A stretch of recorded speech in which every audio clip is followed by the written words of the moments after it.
Cuphead is the type of game that will bend you over and rail you in the ass. No questions asked.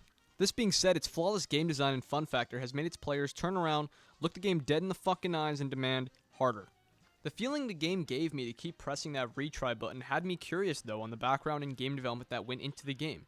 So let's take a closer look inside the game that had me frustrated to hell more than I ever have been before.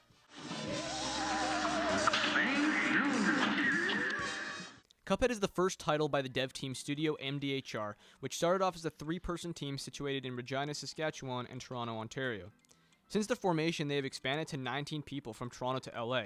The stories of the two initial developers and brothers Chad and Jared Moidenhauer began at a young age, where their influence of the game art style, one of its defining features, began from VHS compilations of older 30s style cartoons such as those by Disney and Fleischer Studios.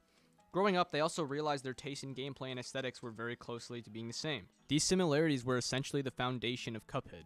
In fact, the two had been trying to develop a game in the style of Cuphead since 2000, but without the correct tools available, it resulted in nothing. This was until the game Super Meat Boy took the indie game by storm and that they realized that the time had come for their idea. And so in 2010, their vision for a boss rush game began development.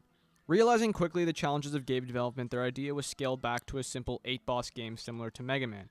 But after their demo at E3 2014, the reaction convinced them to expand the idea, resulting in major delays and new hires all along the way.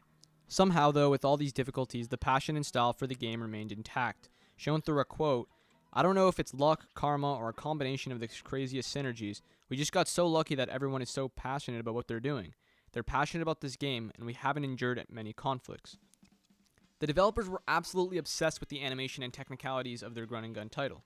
The animation was all done by hand as shown in sketches and was digitally colorized in Photoshop. What makes it even more amazing is that the game runs at 60 frames per second in contrast to 24 frames per second like the cartoons the style is based on.